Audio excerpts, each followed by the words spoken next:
Освен Преспанското езеро, еден од бисерите на Преспа е и етнолошкиот музеј на Јон Евтимовски од Подмочани, граден со години прибирани работи кои сведочат за минатото, за културата, традицијата, фолклорот.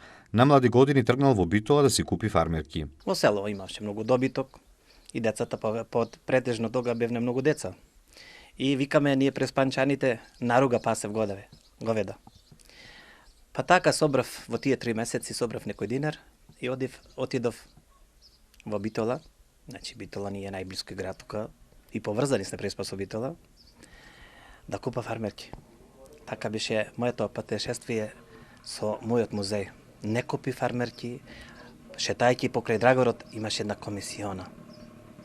Влегов тука, не можев како дете да излезам од тие прекрасни везови, од прекрасни носи, кога луѓето тогаш масовно бега од оваа наша земја за странство, за побав живот, тогаш ги носија таму луѓето и препродава. Првата носија што ја купил била пелагониска полска носија. Учел во Ресен и основал културно-уметничко друштво и вели дека бил единствениот селанец во тоа друштво, а љубовта кон фолклорот и носијата никогаш не го напуштила. Кога, како што вели, одеше Господ по земја и кога биле богати луѓето во тоа време, имал пари за да откупува носии.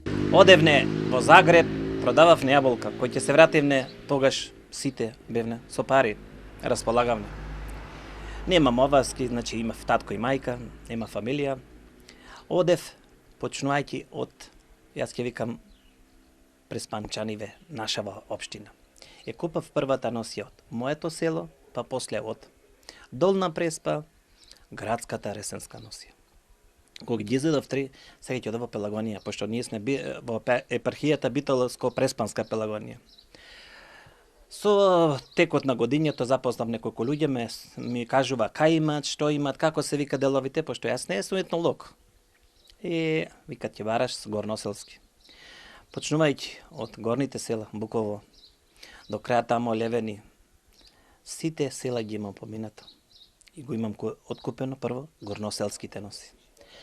И не само од тука, од Мариовскиот, од Демирхисарскиот, Кумановскиот, Скопскиот, Ебарскиот, односно од цела Македонија. Покрај македонските носи, ми дојде една идеја, после толку години, значи зборувам сега, денешно време, после 2 години, дојде една кипа за да се види што имат во мојот музеј.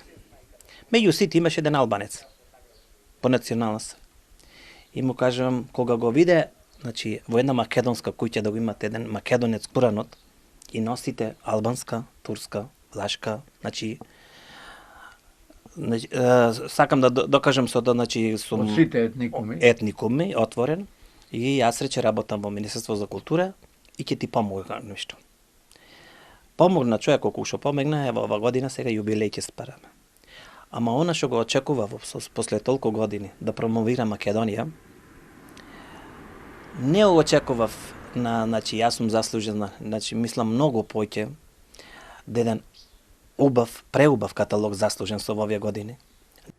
Овде во неговиот музеј има 2400 предмети, но вели од браво не се живее. Немам веќе сила повеќе да откупвам, она што е да го зачувам, ама мислев некогаш државата ќе ми врати со возерот.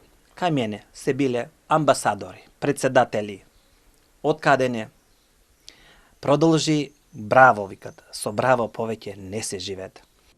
Етнолошкиот музеј во Преспанското село Подмочани како приватен музеј останува и натаму отворено место за сите љубопитни посетители, а надежта останува дека она што тој го направил за родната земја, вистински ќе биде валоризирано од неа.